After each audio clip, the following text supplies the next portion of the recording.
Well, boys, looks like you started the fun without me. You're all sick. Every last one of you. We're going to need a bigger gun. What's the matter? You scared of things that go boom, boom?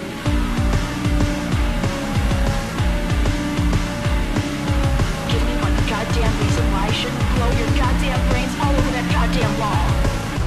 Deep inside the heart of the Edgewater Beach Hotel building, which is where we are. My name is Eric. Hi, Eric. Hey, Michael.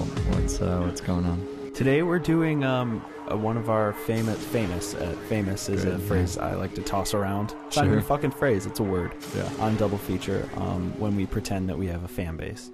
We're doing one of our famous director-centric episodes, and I'll take all the blame.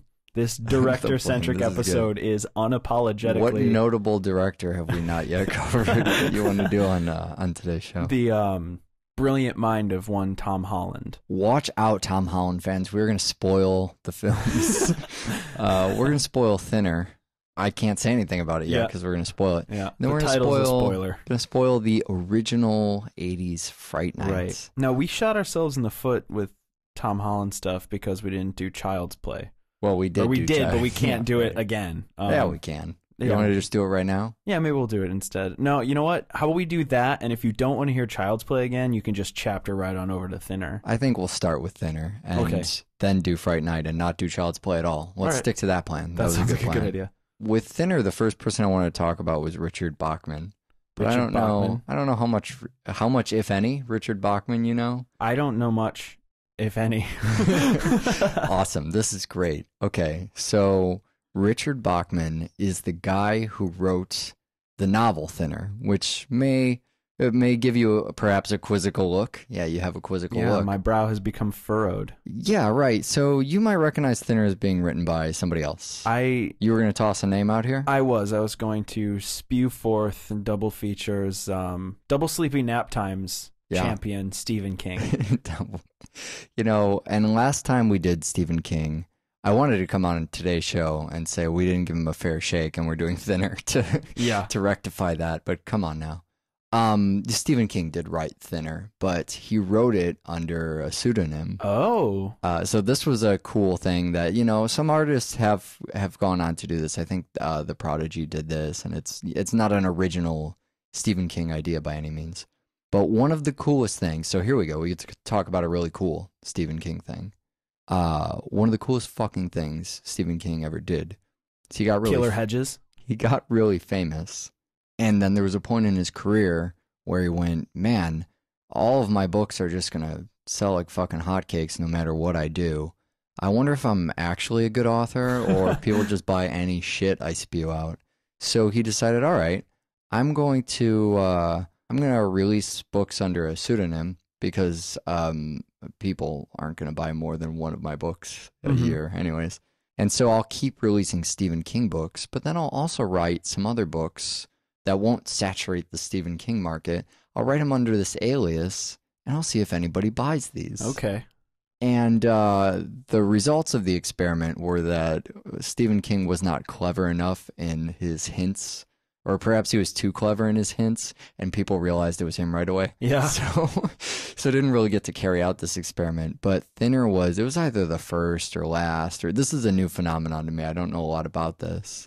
Of these Richard Bachman books. That's interesting. But I always thought that was a great idea, and I heard that about The Prodigy, and I don't know if that's true or if somebody just said that or what, double feature. That The Prodigy is actually Stephen King, is that what you're saying? No, that they, they took that big break after The Fat of the Land, and their stuff was getting all this club play, and then people would come out and they would say, oh, your new shit sucks, because they're musicians, and so everyone says that about their new shit. This is the new shit.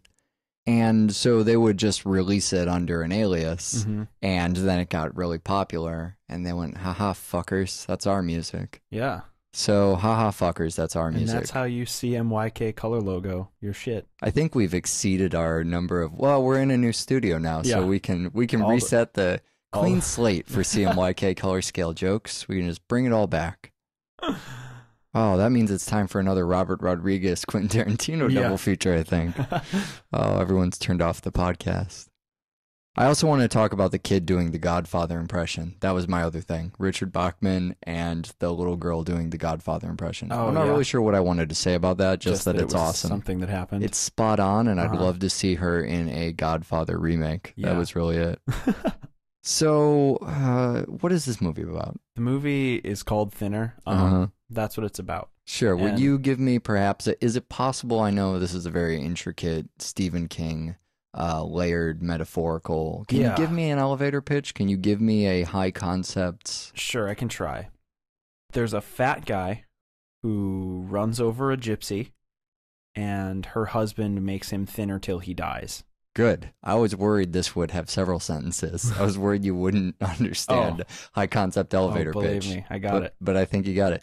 I was going to go with there's a guy in a fat suit who gets thinner. Yeah. That would have been I figured that, okay but too. I mean, if we're really going to hook the audience, we need to give the why in the pitch. Yeah, right, because right. it's not just about fucking Weight Watchers Sure. or Atkins. Sure. It's about a guy, and the best part, not the best part, we'll get to the best part. Sure. But one of the more amusing parts of the film for me is when you start a film called Thinner, and the camera eventually finds itself sitting on a man, perhaps in a fat suit with Sure. a lot of fat makeup on, Sure. and the query of who's getting thinner Right. goes right out the window. Yeah.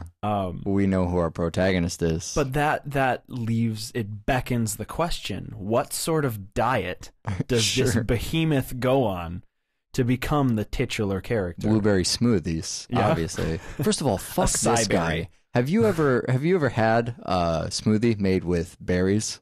Yes. Of course you had. You're a human being. They're awesome. Uh-huh. It's one of the best things in the fucking universe. Mm-hmm. That and peanut butter cups. Probably not a good idea to eat together. No, they're probably a really good idea to eat okay. together. I think Coke Zero and peanut butter cups are kind of the perfect. It doesn't matter. Point is, blueberry smoothies are fucking awesome, and I already don't like this guy. Yeah. But that's not the miracle diet that gets him. No.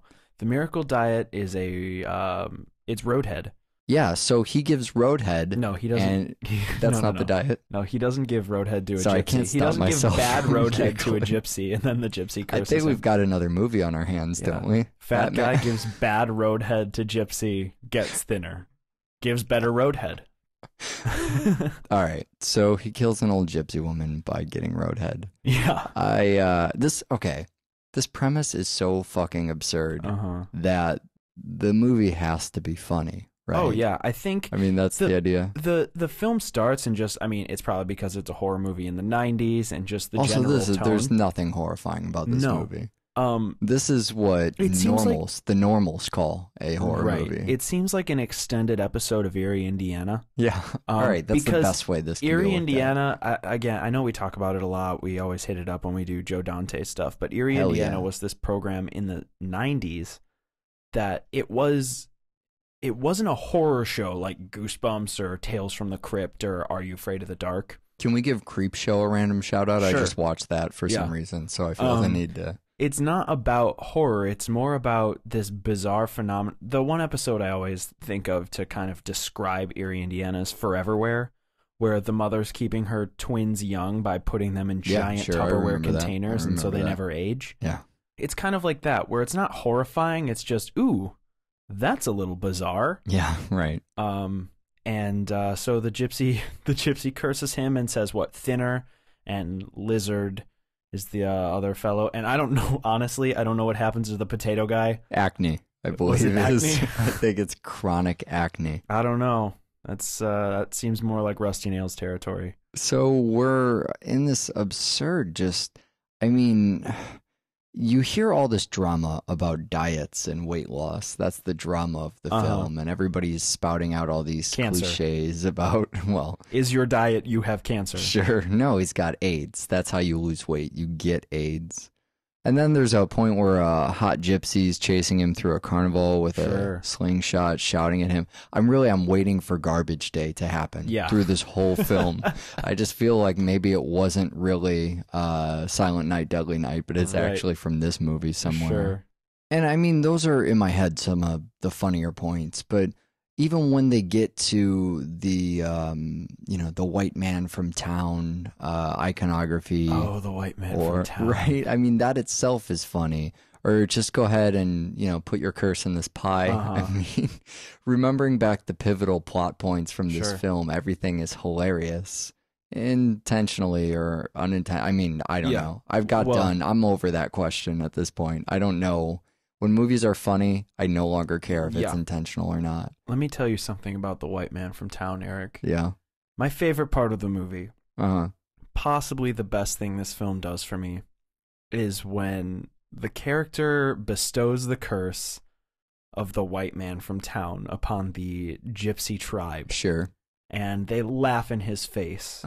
And the curse of the white man from town takes form as the mob. Right. And hiring someone else to do your work. When the white man from town curses you, the mob... Right. Guns you down. Guns you down. I love it. It's almost a day laborer. It's almost the white man from town hires Machete from Home Depot to do the dirty work. It's my favorite thing about the movie is that the white man from town curses the tribe by the mob. Right. Now they've hurt the family. Sure. And fucking Joe Mantegna is going to take you down. Using, not only is Joe Mantegna going to take you down, but using the exact same voice he uses for Fat Tony in The Simpsons. Sure. Right. Oh my God. Well, okay, so while you're talking about voices, that was the other thing I wanted to get to is, the white man from town is one of those moments where it's funny to me, but it's the film trying to be a little more serious. Sure. But then you get that other vocal piece, the voiceover thing that I remember really well, the dark highway, that's the other side of it where the movie's trying to be really serious for a second, Dear Heidi. And when it cuts to him giving his Dear Heidi dark highway monologue, he's munching a bag of extreme Doritos or something. I mean, I just can't imagine they thought they could juxtapose these things together and, really carry the gravity that they wanted. But, so we have this movie on paper. Yeah. And maybe it's a little bit different than they planned to do it visually. Is there a way that they can do this where it isn't comedic? Or is the nature of fat guy obsessed with weight, really sad about his weight, trying to diet, wants to get thinner, gypsy Kurt? Is this always what this looks like? I don't know. I think the film would need another facet, or maybe to at least exploit the whole murder cover-up, or manslaughter cover-up. But you think just with what's written, just the written word, or the Stephen King, Richard Bachman origins, this is just kind of how it has to go? I can't really imagine taking a film seriously where the crux of it is a man dying from not having enough substance. I mean, okay, so to play devil's advocate here, what about something like The Machinist? Sure. Right? I mean, it wasn't weight loss in that movie, but if you've seen The Machinist, it was one of Christian Bale's films, I think directly before he did the Batman stuff. And it's, notable for how ridiculously fucking thin he is, skeletal, in the movie. The weight that he lost for that role is a crucial component of the movie. I mean, the weight of that character, kind of, it goes hand in hand with the insomnia. I think that's treated in a way that's always extremely dramatic and kind of scary. So there's still, at the core, I mean, it's not a fat guy getting thinner, but it is those concepts of weight loss. Right. But I think that there'd have to be something more analogous than somebody getting skinny. Sure, in order to really make it serious. I mean, and scary. Well, that's the other cool thing, I guess, about comparing it to The Machinist, is that is itself a horror film. Mm-hmm. This doesn't really become a horror film until he starts kissing the corpse at the end. Yeah, that's the first moment where I go, oh, maybe. It takes a delicious bloody pie to make this film from a Saturday morning romp to a Saturday late morning Tales from the Crypt episode. I don't know. Sure. So we'll get back to the pen and paper of it. What about the moral dilemma?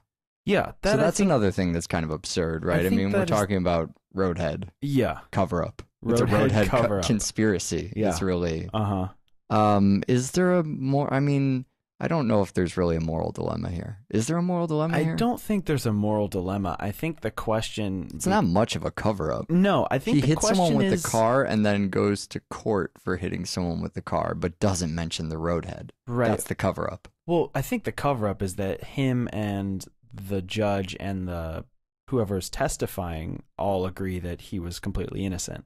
Yeah. Which, the question for me is less whether or not he was innocent, because honestly, he did hit this person and kill them. But as he says, his legal expertise is it was an accident, and if it's an accident, it's not against the law. But then, I don't really where know if does that's manslaughter come up? If negligence. Negligence. And I suppose roadhead would be negligence. I think, yeah. It's operating a motor vehicle. While your cock is in your wife's mouth, right? Okay. Yeah, we were all familiar with roadhead.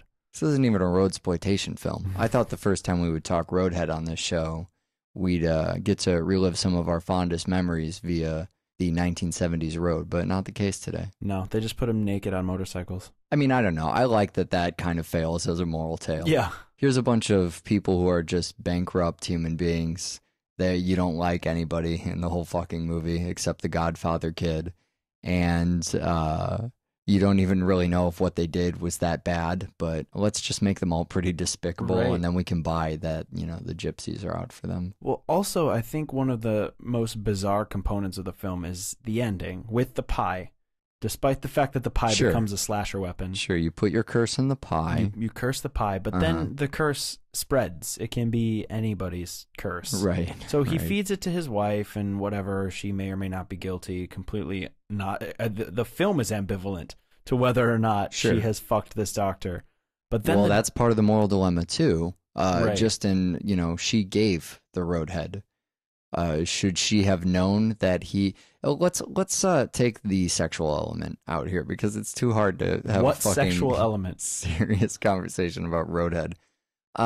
Say she had offered him a beer while in the car or some kind of harder alcohol, and the alcohol was so good. I'm still thinking about roadhead. It was so good, hard, intoxicating. That's what it is. So intoxicating that he got immediately blisteringly drunk and then hit someone. So she gave him hard alcohol, and it was so good that... My point is she would be an accessory to the manslaughter. Yes. Sure, right. So by giving roadhead, I suppose she is an accessory to this. I guess. If that puts him in dubious moral territory, I think it does her as well. Right, but I don't think her morality is... No, we're supposed to hate her because she's fucking the... Yeah, if she's fucking the doctor. Right. But then when she gets her just desserts, pun entirely intended. Wow, I hate you. Don't believe that just happened. The daughter also eats some pie, and that's when, oh my god, an innocent has been affected. Sure. And then that immediately goes, well, she's dead. Let's kill this doctor now. Right. And the pie suddenly becomes this weapon of mass destruction. Sure. It's just, let's just feed everybody the pie. I don't like the rules of the pie because I don't okay. And I feel like, were we going to make this movie more realistic? Because that's what we're worried about here. If I'm cursed by some gypsies, and to get rid of the curse, they say I have to put my curse in this here pie. You have to bleed into the pie. And then eventually somebody's got to eat this pie. Yeah. Do they have to eat the whole pie? Can they eat just part of the pie and I throw it out? Do I have to make sure the pie is eaten to completion? He had a little bit of the pie. He ate it off of her. I mean, I don't know. Does he die a little bit? I don't like I feel like while you're sitting on that bench, you would probably go, hold up. I have 8 to 10 questions about this cursed pie thing. We should probably get this straight so I don't accidentally kill myself. No, I don't know. The rules of the pie are really convoluted. I know that the only advice was to eat your own pie, which I'm not sure if that's a metaphor for something. No, I don't know if I it's don't to think go so. back and say you should have given yourself roadhead There's no because layer your wife there. is innocent. There's no layer there. You just eat your own pie, man. All right, so Fright Night is another movie. Fright Night is the other movie. Sure. 1985's Fright Night. I know you want to say 100,000 things. I really do. So I'm just going to let you have at it. All right, so Fright Night is Tom Holland's, probably his masterpiece, although I think Child's Play is more iconic. That's hard. Between Fright Night and Child's Play, I mean... I think the iconography of Child's Play overshadows Child's Play as a film. If you look at Child's Play as a film and you take away everything you know from 2, 3, Bride, and Seed, Sure. Chucky is a little bit less snarky. He's a little bit less hilarious. A lot of the legend of Chucky, the notorious killer doll, goes away. Sure, and we've attributed that a lot to Don Mancini over those films. But Fright Night is where, I mean, it's in the 80s when vampires started to get sexy. Sure. But not Anne Rice sexy. We're talking like weird, promiscuous, it's the 80s sexy. Sure. Little Lost Boys kind of. You got some Lost Boys. Even I think parts of Near Dark make me think sexy vampires. Sure. But you see something like Fright Night, and I wonder, coming away from it at the end, every time I watch it, why don't we have a franchise here? That's yeah. Well, there's a sequel. Yeah. So Fright Night was actually, I don't know if you can possibly believe this, but the year it came out was the second highest grossing horror film of the year. Really? And it was totally a surprise. Okay, so people did see this. People gave a shit. Yeah. The only thing, in fact, and it's a film we've done on the show, that topped Fright Night was Nightmare on Elm Street 2. Oh, I read that. Yeah. Freddy's Revenge. Yeah. Why? That is not right at all. That's just so wrong. Fright Night and people will remember that was the homoerotic Nightmare on Elm Street. Right. Yeah. Fright Night, and this is something that our listeners can really spend too much time on, and I highly recommend it for as dumb as it is. They made Fright Night into an NES game. Did they really? Yes. With MIDI versions of the score. No. Yeah. And really? And you play as Jerry. Wow. And you just go around Jerry's house. What the hell are and you talking find about? the other characters and you have to eat them. Wow. That's the plot of the film, and you have to eat them. The game. Well, also the film. Right. Wander here around the house. If you're timed and you have to eat all 4 characters every day or you die. Wow. And you can go on the internet and Google it and watch videos of the gameplay, and if you can possibly stand to watch it for more than 5 minutes, I applaud you, because it looks like the single dullest game of all time. Sure. But the point I'm making here is that Fright Night was such a surprise success that they had to fast track a shitty NES game. Oh my God. To capitalize on, again, a reason that I don't understand why there's not an entire franchise based on this. God, I miss those Probably days. because the sequel was apparently terrible. But that doesn't mean it was terrible. It means the internet believes it was terrible and that I haven't seen it. But I mean, I want to know why there aren't 100,000 Fright Nights. Why Fright Night didn't do what Child's Play did. It seems like serious untapped sequel potential. Agree. You know what I mean? Especially characters alone. Yeah, I think are enough to cause a second and third movie, and then we can just kind of go from there. I think the problem is the definitive death of Chris Sarandon's character. Okay, sure. Chris Sarandon plays the vampire, the fucking evil beast who moves in next door. Sure. Chris Sarandon also, don't know if you recall, but is the police detective in Child's Play. No, not at all. That's funny. And he plays the sexy, rapey vampire. Sure. And that's one of the most bizarre and wonderful things about this movie is he's really cool and really smooth. Yeah. And you get this idea that he can use his powers of seduction and intimidation and manipulation to really get anywhere he wants to. Yeah. He gets invited into the house and such a thing. But then he gets to like be a creepy, rapey vampire and sometimes looks a little bit more like Nosferatu. Sure. He's this wonderful blend of everything I love to see when it comes to a cinematic vampire. Yeah, right. Because we've talked From Dusk Till Dawn. And we really vampire like monsters when they're hideous and terrifying and they become a threat but a non-human one. Sure. Well, then that's when evil becomes a vampire. Sure. I mean, Ed, he's not sexy vampire. No. He's just monster teeth thing, vampire thing. But the other vampire, he seduces the mom. Sure. But he still has that creepy evil element. Yeah. And he eventually turns into a horrifying bat thing. Yeah, I mean, everything about him. During the giant monster showdown. He's perfect. He's the perfect vampire foe. It's interesting to hear you say that, because often you and I have just kind of gone, romantic vampire, that's not where it's at. Right. we did interview and we just kind of said, let's go the let the right one in path. Sure. Just do something else. Don't want to make them romantic. But I think the edge of not necessarily a romantic vampire, but a seductive, manipulative vampire right. is the idea of the manipulation there. Well, and being alive forever. Eventually, you figure it out. Sure. You figure out how to manipulate people. Right. That's and not it makes sense. Yeah. It's not... When you're first bitten, maybe you don't have that power. Right. But over hundreds of years... doesn't have that power. Sure. But you understand how to seduce. You have enough tries at it. Yeah. I mean, that's eventually... Right. And every time you fail, you just eat them. Right. That's... yeah, there's no embarrassment there. Yeah, there's an escape clause, and it's you eat a naked 80s lady. Right. But I love using that as a superpower. That's, I'll just manipulate my way into this situation by seducing people. Right. And you're right, when you consider the canon of vampires, we have the monster thing we like to go to, but if you're going to build, it's going to sound ridiculous to call Fright Night the ultimate vampire film. Yeah. But when you consider the whole canon of vampires, everything that they've ever done or could do or were supposed to do, all the lore, and everything that's been scary or charming or whatever about them, you have something like, you look the Twilight direction, that's an entire franchise built off swooning vampires, right? I mean, that's the entire, or all that TV shit that's on now. Right. I mean, it's all about that. And you get back to something in the 80s like Fright Night, and you're going, no, that's a power they have. Yeah. I mean, it's done extremely well. And the other thing about Fright Night that makes it, and this is no secret to you, I love this in movies.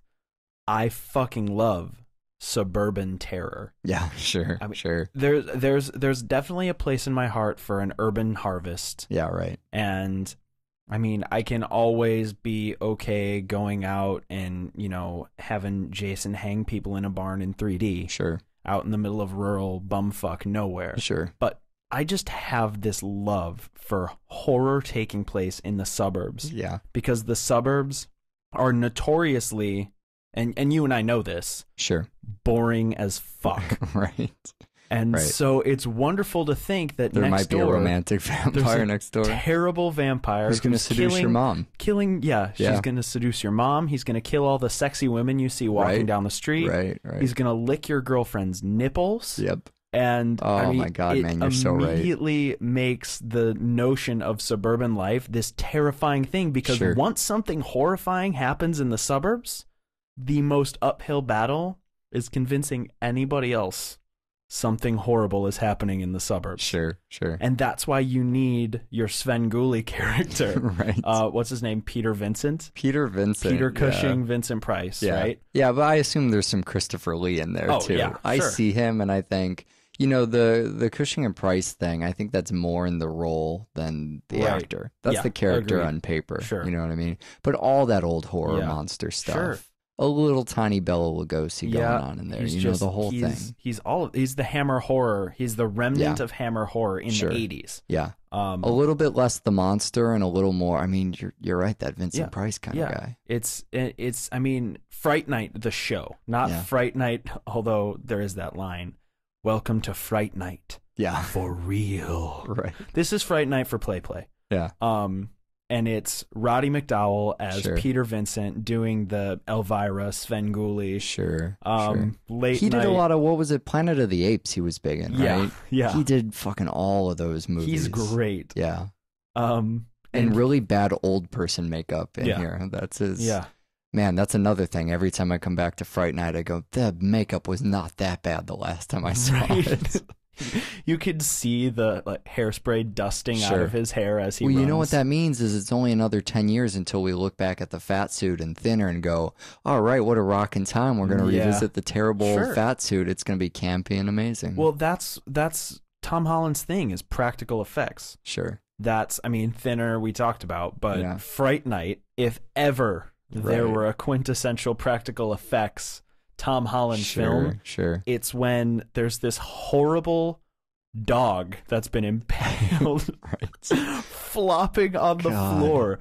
Oh, it's one of those moments where you watch it happen and you can't figure out whether it's fucked up because you know it's his best friend and he's dying, or if it's fucked up because it just doesn't look right. Yeah, that's something Cronenberg's mastered, right? It's perfect. The pile of practical effect disgust that once you finally get away from the scene, you go, oh yeah, that was his friend too. That is pretty messed up. And as he dies, he kind of changes back and everything happening looks horrible. It's just one of the most fucked up, bizarre. It's the moment for me in the film where it transcends campy 80s horror. And actually hits a nerve in me that kind of makes me a little bit uneasy. Well, and, you know, I feel like the movie has it's got its hand on camp. It kind of knows that element. It's more campy now because we're so far removed from it. But even where the movie starts, you know, the audio is camp, but the visual isn't. We start on that full moon and we're getting the hyper camp voiceover. But it's revealed that, you know, we're listening to the camp on TV. Right. We're seeing the visual that will be the film.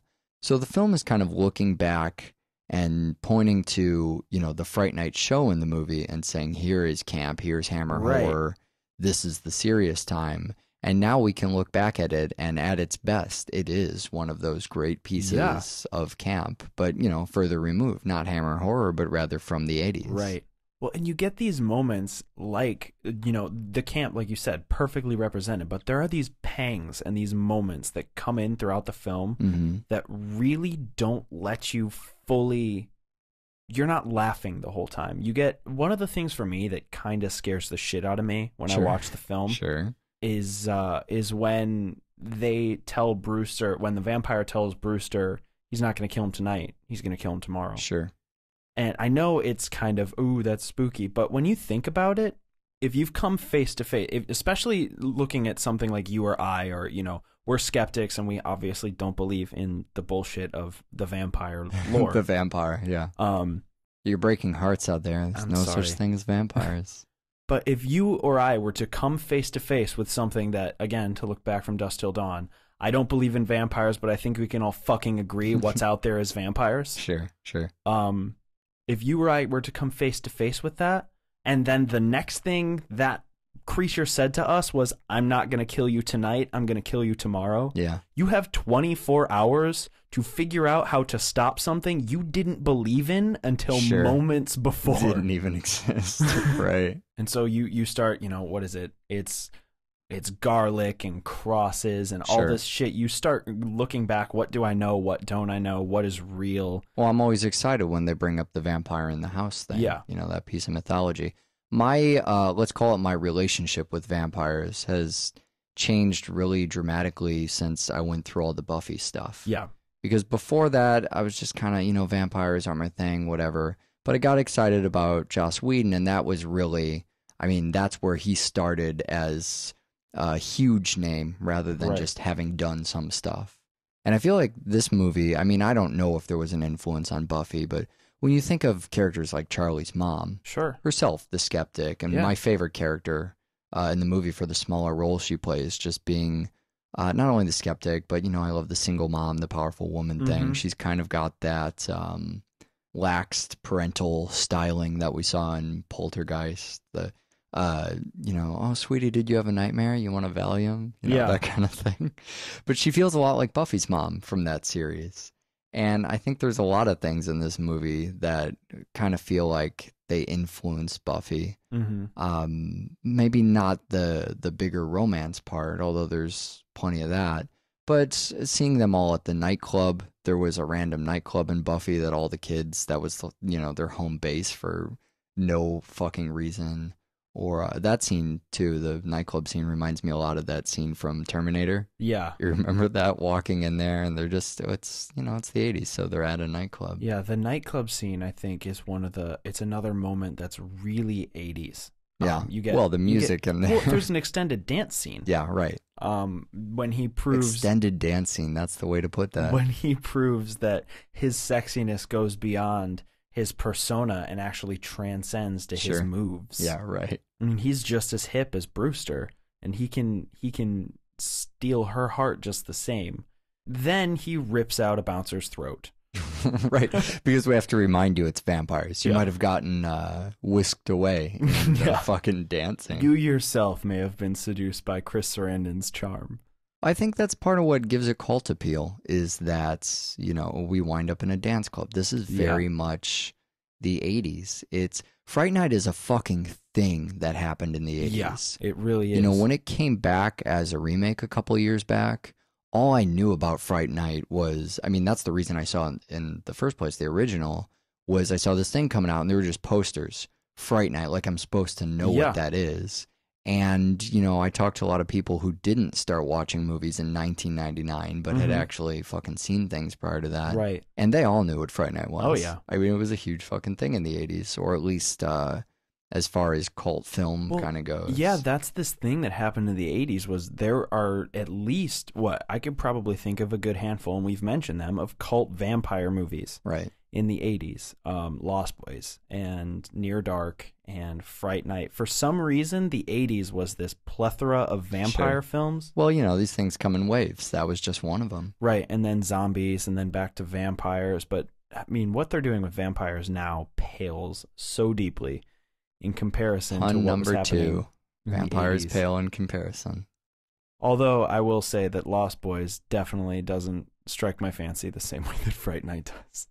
My favorite thing to do for cult movies I'm discovering in recent years is to kind of watch their sequels. Well, no, to figure out why they're cult movies. And since the first time I saw Fright Night, a big part of it's the Suburbs thing. Yeah. It's that, but it's also that score. It's just got that. It's really, really heavy new wave keyboard, drum machine, but also. And this doesn't happen in a lot of the new wave music I listen to, so I'm excited when I hear it. Guitar solos. Yeah, it's so just good. All keyboards, all completely synthetic, and then just wailing, high-pitched, squeaky fucking guitar. It's this kind of spooky new wave. It sounds like a modern parody of 80s music.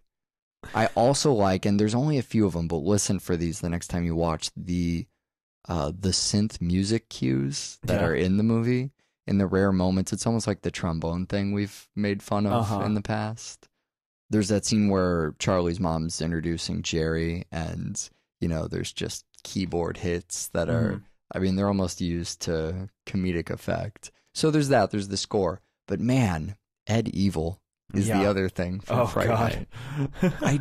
What the hell is going on here? And where did he go in cinema, I think? I don't know. That's the real question. He went into that Robert Englund film, 976 Evil. Yeah.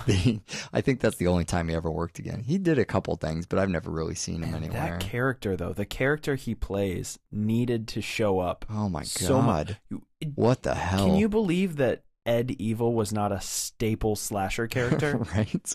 Oh man, how do we not get him as that's what we need. Well, we've seen him before. He's the game over guy. You know what I mean? I mean, not this actor or character, but that's kind of the same. Yeah. Game over, man. That's Ed Evil. Yeah.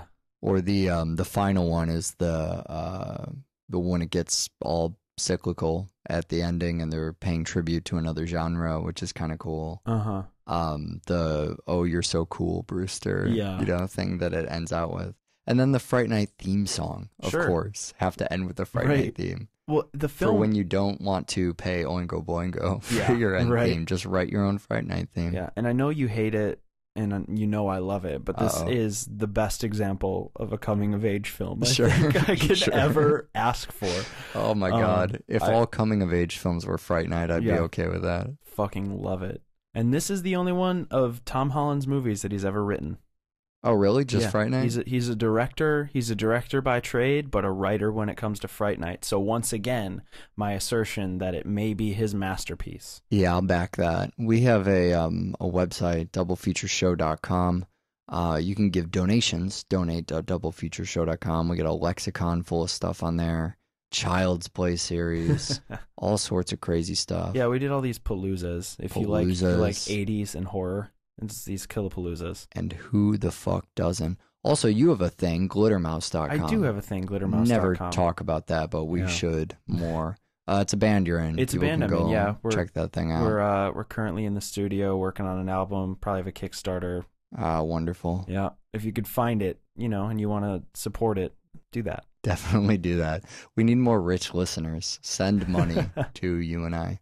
And also doublefeatureshow@gmail.com. Tell us about teen 80s vampires. Please. And I don't recommend movies, though. Fuck those people. Yeah. Why do they keep emailing us? We're not doing Blade Runner, especially next time. Next time we're going to, instead of Blade Runner, we're going to do Killer Clowns from Outer Space and Blood Feast 2.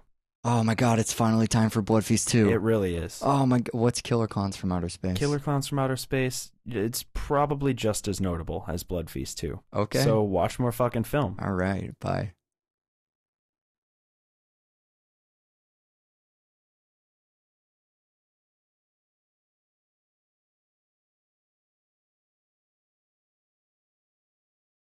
Do we, before we talk Fright Night, did we talk about Michael Jackson's ghosts at all? Do you want to do that? So I don't want to get off on a die outward style tangent here, but I just thought you might want to talk about it because it's Stanley Winston or whatever, who did like Jurassic Park, he was visual effects, right? Right. Visual effects supervisor or... I don't know, chief. Yeah, okay. He's the guy who made the dinosaurs. Yeah. There was one guy, not a team of people. Right. One man who made the dinosaurs, an Alien and Predator and Terminator. In and a so world forth. where one man makes all the dinosaurs. Sure. Yeah, that's Stanley, that's the Christian world. Stanley Winston did a bunch of James Cameron stuff, and in the era of maybe we'll do Ghosts on the show. Probably not. Ghosts. Make sure you make that distinction because we will not do Patrick Swayze's Ghost on the show. Yeah. I don't know. After we talk The Eye, I just want to do a bunch of spooky ghost cuddle movies. Sorry, man. It was in that era of Michael Jackson kind of, after Thriller was sort of a mini movie. Yeah, and then I think turned into a tiger at some point in his life. Of the long Michael Jackson music videos / short Michael Jackson movies, I think Ghost was the longest one. Mm-hmm. It's like 40 minutes or something. Right. That's the one where Lady Gaga has a prawn in her vagina. Oh my god.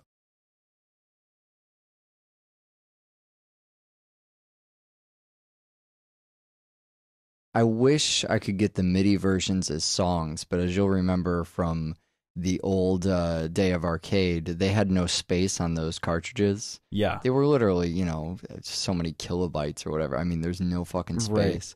That was the days where they spent a lot of time optimizing the code so it actually fucking fit. And so songs, I mean, that's why every classic NES, you think about old game songs. I always think of Lemmings. There's 20 seconds of, if you're lucky, there's 20 seconds for a song, and it just loops until you go insane. So unfortunately, there's probably not enough music in there. But if somebody wants to take every MIDI track and composite them together into an actual song, I would love that.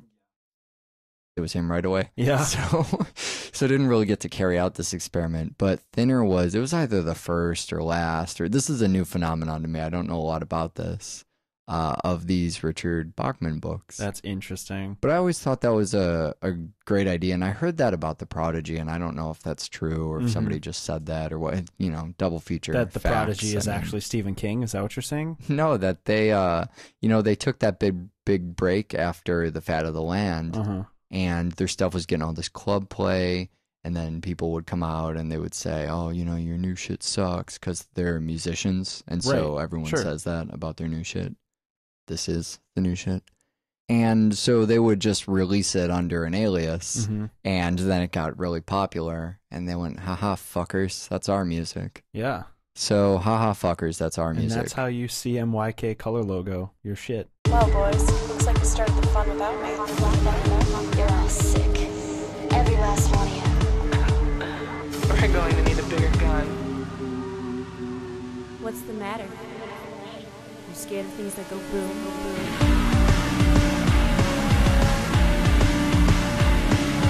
Give me one goddamn reason why I shouldn't blow your goddamn brains all over that goddamn wall. Deep inside the heart of the Edgewater Beach Hotel building, which is where we are. My name is Eric. Hi, Eric. Hey, Michael. What's going on? Today we're doing one of our famous is a phrase I like to toss around. It's not even a fucking phrase, it's a word. Yeah. On Double Feature, when we pretend that we have a fan base. We're doing one of our famous director-centric episodes, and I'll take all the blame. This director-centric episode is unapologetically... What notable director have we not yet covered that you want to do on today's show? The brilliant mind of one Tom Holland. Watch out, Tom Holland fans. We're going to spoil the films. We're going to spoil Thinner. I can't say anything about it yet because we're going to spoil it. Yeah, then we're going to spoil the original 80s Fright Nights. Right. Now, we shot ourselves in the foot with Tom Holland stuff because we didn't do Child's Play. Well, we did. But we can't do it again. Yeah, we can. You want to just do it right now? Yeah, maybe we'll do it instead. No, you know what? How about we do that? And if you don't want to hear Child's Play again, you can just chapter right on over to Thinner. I think we'll start with Thinner and then do Fright Night and not do Child's Play at all. Let's stick to that plan. That sounds was like a good idea. With Thinner, the first person I wanted to talk about was Richard Bachman. But I don't know how much, if any, Richard Bachman you know? I don't know much, if any. Awesome. This is great. Okay, Stephen King thing.